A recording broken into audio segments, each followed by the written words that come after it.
Olá, meus amigos, minhas amigas! Nesse vídeo você vai entender por que a inflação está tão alta no Brasil. Assista até o final porque você não vai se arrepender. É logo após a vinheta.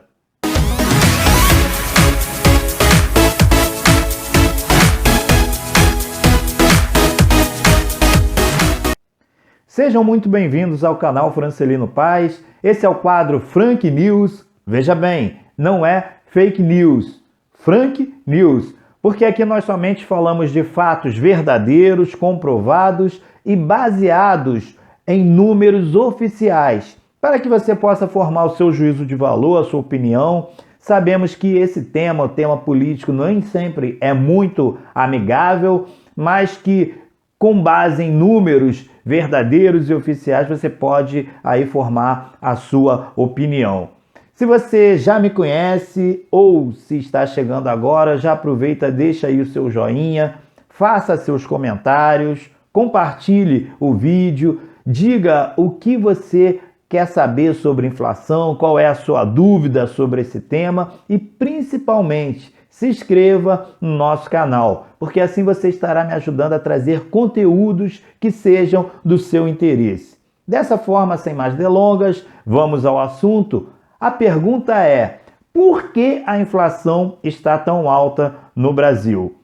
Ontem, dia 19 de maio, o ministro Paulo Guedes deu a seguinte entrevista. Assista.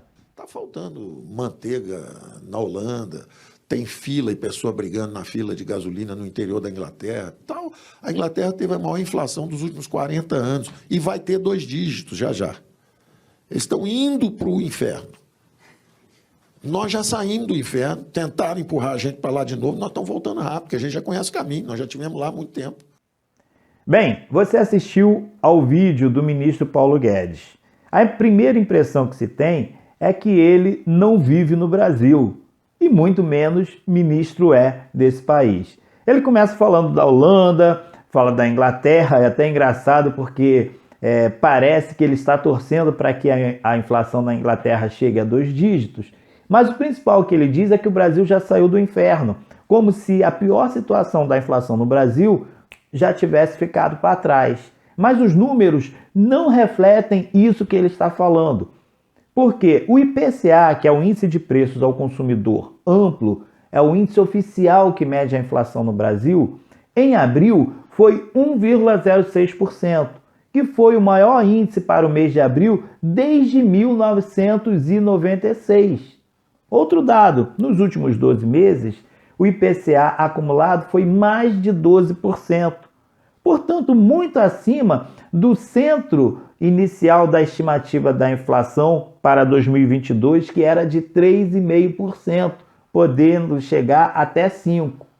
Ontem o Banco Central reviu essa estimativa e elevou para 7%, mas ainda assim muito abaixo do que os 12% que já foram medidos nos últimos 12 meses. Ou seja, os analistas dizem, olha, esses 7% também já ficou para trás. Com base nesses números, como podemos afirmar que o pior já passou? Como é possível dizer que o Brasil já saiu do inferno no que se refere à inflação? Não encontramos sustentação. Outro ponto que dizem é sempre o seguinte: a pandemia, a guerra, a inflação está atingindo a todos os países. Sim, a questão é como se fosse uma analogia que o amigo e economista Eduardo Moreira usou. Ele diz o seguinte: é como se fosse uma regata. Então, o vento contrário numa regata e o mar agitado, ele atinge a todos os participantes, todos os barcos que participam da regata. É como se fosse uma regata dos 20 maiores países em termos de economia, os países do G20. Mesmo tendo pandemia, se compara, sei lá, a ventos fortes, mesmo tendo guerra, mar agitado, isso é comum para todos. Mas nessa regata tem países que chegam nas primeiras colocações e tem países que ficam nas últimas colocações. E é o caso do Brasil. O Brasil hoje só não tem inflação maior do que 2 países do G20.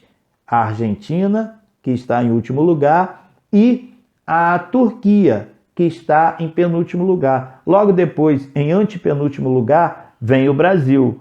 Então também esse argumento de que o Brasil está melhor, eu vi até no outro dia o presidente Bolsonaro dizer que no Brasil a coisa está até boa, que em outros países está muito pior. Não é isso que a gente encontra nos números. O Brasil está numa situação inflacionária, uma situação muito crítica, e nós sentimos isso no nosso dia a dia. Vamos analisar os 4 principais motivos que pressionam a inflação no Brasil.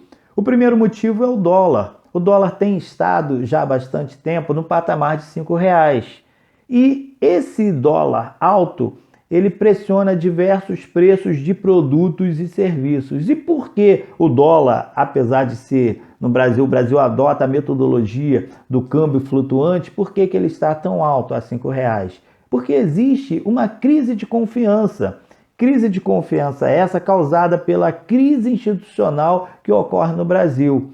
Ora, cada vez que o presidente diz que não vai mais cumprir ordens judiciais, cada vez que ele diz que as eleições poderão ser suspensas, cada vez que ele diz que as eleições precisam ter votos auditáveis, né?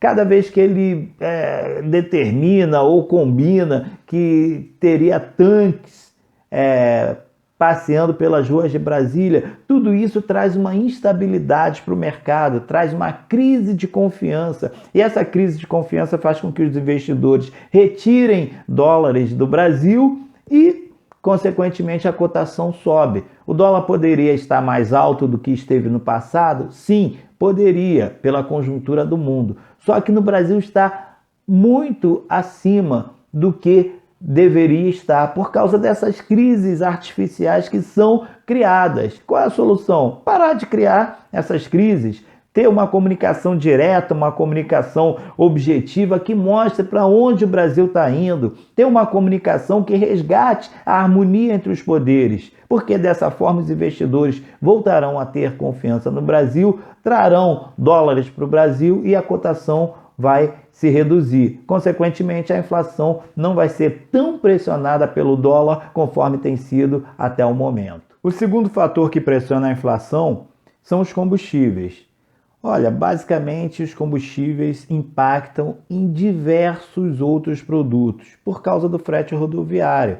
O Brasil não tem uma malha ferroviária nem hídrica, então todos os produtos são distribuídos por meio de rodovias, e isso requer a utilização de combustíveis. No governo Temer, a Petrobras, por meio do seu Conselho de Administração, instituiu a política do PPI, Preço de Paridade de Importação, que atrela o preço do combustível no Brasil ao preço internacional do barril de petróleo, petróleo tipo Brent, e da cotação do dólar. Ora, isso aí faz com que os preços estejam sempre se elevando ou sempre flutuando, mas normalmente para cima. Tivemos então esses patamares estratosféricos de gasolina, diesel, GNV, gás de cozinha, quando não precisaria ser assim. O governo poderia adotar um fundo de estabilização onde ele amortecesse essas elevações, poderia adotar subsídio para o óleo diesel, pois o diesel está ligado diretamente à distribuição de produtos. O governo poderia trocar membros do Conselho de Administração e, de uma forma um pouco mais enfática, alterar a política de PPI, que no passado não se teve. Petrobras é uma empresa estatal e ela tem sim um fim social. Ela não é uma empresa somente de mercado. Ano passado, por conta dos preços estratosféricos dos combustíveis, a Petrobras obteve lucro de 106 bilhões em 2021, dos quais 100 bilhões, cerca de 100 bilhões, foram distribuídos aos acionistas. Ou seja, é o Robin Hood às avessas. Tira dos pobres para dar para os ricos. Isso não é possível e pressiona a inflação fortemente. O terceiro fator que pressiona a inflação no Brasil é a energia. Nesse caso, o governo endereça para a crise hídrica, né, no caso as secas, a razão pela qual teve que acionar as termoelétricas, que produzem uma energia mais cara, e os consumidores pagaram a tarifa com a bandeira vermelha, que é uma sobretaxa na conta de luz, durante muitos meses, do ano passado até esse ano.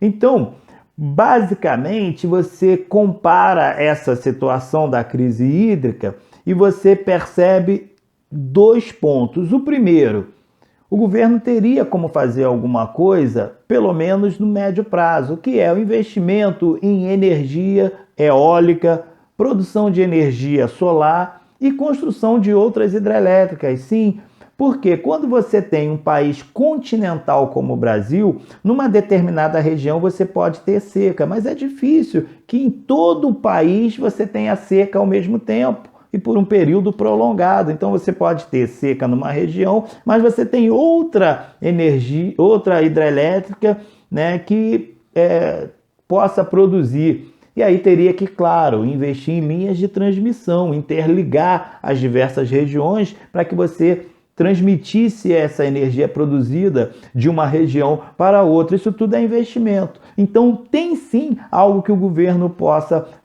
pudesse fazer. O segundo ponto que queremos levantar é o seguinte: no primeiro trimestre de 2022, a Eletrobras deu um lucro, o maior lucro para um trimestre nos últimos 16 anos. Deu um lucro de 2 bilhões e 700 milhões, algo em torno disso. A gente percebe o seguinte: a Petrobras ano passado deu um lucro recorde, já disse isso um pouco acima. A Eletrobras nesse primeiro tri deu um lucro recorde, tudo às custas do povo, o povo pagando preços altíssimos de combustível e de energia elétrica. É para isso? Aí, tanto os combustíveis quanto a energia elétrica pressionam a inflação. O que ocorre? Nós não suportamos o nosso dia a dia. Você vai no supermercado, não traz nada. Custo de vida altíssimo, poder de compra caindo, mas as empresas que são estatais, que são do povo, com lucros altíssimos. O quarto e último fator que pressiona a inflação é de uma contradição terrível, são os alimentos. O Brasil é simplesmente o segundo maior exportador de alimentos do mundo. Segundo maior exportador de alimentos do mundo. Não era para apresentar essa situação trágica e caótica que apresenta. No Brasil hoje, 125 milhões de pessoas estão em insegurança alimentar. O que é isso? Se ela toma café, não sabe se almoça, não sabe se janta, se come arroz com farinha, não tem proteína, algum tipo de insegurança. 50% da população do Brasil vive isso. 20 milhões de brasileiros passam fome, não têm o que comer, catam comida em lixo, restos de comida em lixo, esperam na fila de ossos para receber carcaça de boi. Uma situação terrível que não precisava o Brasil estar nessa situação. O Brasil tem a Companhia Nacional de Abastecimento, uma empresa que era responsável por formar estoques reguladores. Até alguns anos atrás tinha estoque lá de arroz, de feijão, de milho, de soja, de café. E esse estoque era utilizado em momentos de crise. Então vejam o gráfico. Nesse gráfico você pode ver o seguinte, que os estoques começaram a cair a partir de 2016 até 2015. Olha o patamar do gráfico. Depois em 2016 caiu, reduziu para quase a metade. 2015 foi o último ano do governo do PT cheio. Depois de 2016 já foi o Temer. 2017, 2018 se manteve mais ou menos no mesmo patamar, só que bem mais baixo do que 2015. Depois, em 2019, quando o atual governo assumiu, começou a cair, e sendo que alguns produtos, conforme podemos ver no gráfico, como feijão, como arroz, estão zerados ou praticamente zerados. Se tivéssemos mantido esse estoque de produtos no patamar que o gráfico mostra, 2015, nesse momento, então, poderíamos despejar, vender com preços mais baixos para que a população tivesse acesso a esses alimentos com preços mais acessíveis. É para isso que sempre serviu os estoques reguladores de alimentos no Brasil. Só que o Brasil foi zerando seus estoques. O Brasil parou de fortalecer a agricultura familiar, a agricultura que colocava comida em vários locais do país. E aí temos esse quadro hoje de preços exorbitantes. Você vai ao supermercado, tudo caríssimo, o poder de compra sendo corroído e basicamente os alimentos impactando fortemente a inflação no nosso Brasil. Dessa forma, esses 4 fatores, dólar, combustíveis, energia e alimentos, eles impactam fortemente a inflação. E diferentemente do que o governo fala, existe sim algo a ser feito. Se o governo tivesse adotado as atitudes corretas, a inflação não estaria tão alta. O seu dia a dia não estaria tão difícil conforme está. Não adianta dizer eu não tenho culpa, isso é culpa da pandemia, isso é culpa da guerra. Não, o governo tem a sua responsabilidade e poderia ter tomado atitudes que não deixariam a inflação chegar num patamar tão alto como está no momento. Espero que esse vídeo tenha contribuído para o seu crescimento, para que você possa discutir esse assunto, formar a sua opinião e deixe o seu like, o seu gostei, compartilhe o vídeo, faça os seus comentários, são muito importantes e se inscreva no canal. Fazendo tudo isso, você vai estar me ajudando a trazer sempre conteúdos que te interessem, conteúdos que sejam relevantes para o seu dia a dia. Conto com você. Um forte abraço, até o nosso próximo vídeo. Tchau!